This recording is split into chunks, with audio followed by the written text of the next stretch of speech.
All right. So the government files dropped, and people seem to be fixated on the idea of extraterrestrial beings. Now, I want to think about this issue philosophically and theologically.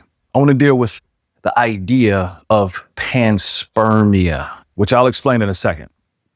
But here's what I'd like for you to understand. This conversation is nothing new. It's not a threat to the God of Christianity in any kind of way.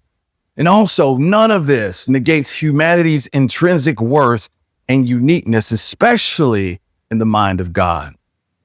Now, panspermia is the idea that life was seeded across the universe. It goes all the way back to the ancient Greek philosopher Anaxagoras.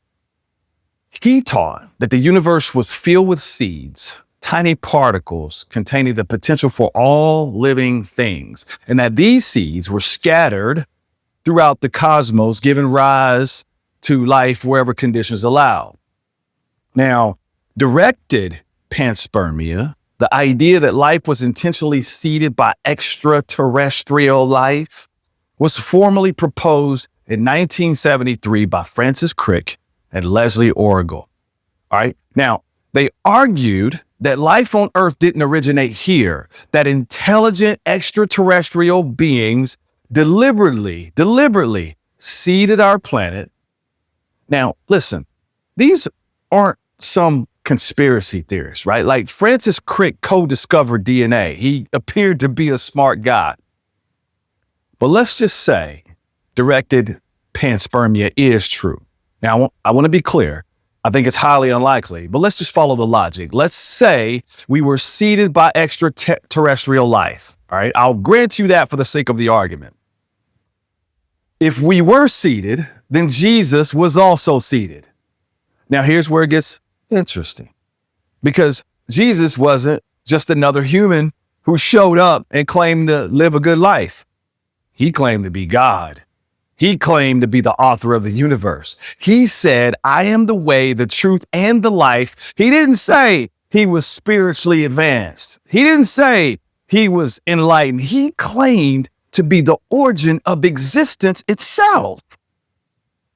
And we have evidence, eyewitnesses, miracles, and a resurrection that his enemies couldn't refute. And it's not just biblical. The historian Josephus, writing outside of scripture, documented Jesus' existence and impact. So if we were seeded, and again, I think it's highly unlikely, that particular seed, Jesus, turned around and claimed to have created the entire garden. That's not a seeding that went according to their plan. That's a seeding gone wrong. Now let's go deeper, because even if extraterrestrial beings exist, all right, even if they seeded us, which again, I believe is unlikely, that hasn't necessarily solved anything. Here's why. Everything that exists contingently, meaning everything that is dependent on something else for its existence, must have a cause. That means extraterrestrials are contingent too. They're dependent. They don't exist necessarily. They had a beginning, which means they also have to give an account for their own existence. See, you can't escape the question by adding another layer of creation. The question just moves back one step. Who made them? Who made them? See, the chain of contingency, of dependence, has to terminate somewhere. It can't terminate in another contingent, dependent being. It has to terminate in a necessary being, one who exists by nature. Another way of saying this, one whose nature is existence itself, one who is dependent on nothing. And that's what classical theism calls God.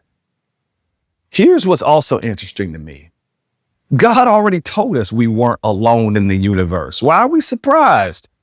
This isn't new information for the Christian. Ephesians 6:12 says we wrestle not against flesh and blood, but against principalities, against powers, against the rulers of the darkness of this age, against spiritual hosts of wickedness in the heavenly places.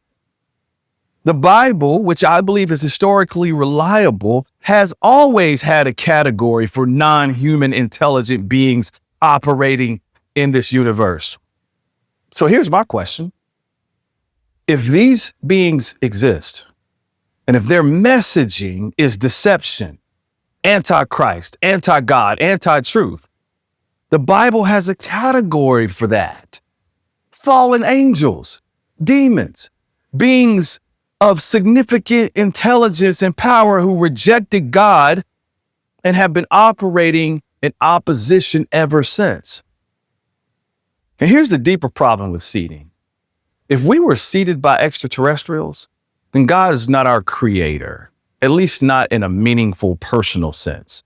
But Genesis 1:26 says, we are made in the image of God, not in the image of an extraterrestrial, not in the product of a cosmic experiment, the image of God. That's not language of seeding. That's language of intentional, intimate creation. So if extraterrestrials seeded us, they didn't do a good job of letting us know that. They didn't do a good job of letting us know that our beginning starts with them, which is something you would expect. So the truth is, everything in the universe, including ourselves, owes its explanation for existence to the author of life, God, period. The author of life, Jesus, already told us what's really going on. He said, I saw Satan fall like lightning from heaven, Luke 10:18. And that author, Jesus, God himself, nobody, no extraterrestrial, no angel, no demon can contain him. He's infinitely inexhaustible. His very nature cannot be exhausted, bottled up, or seated. So I want you to keep the faith and don't let the distractions rob you of your peace. Peace.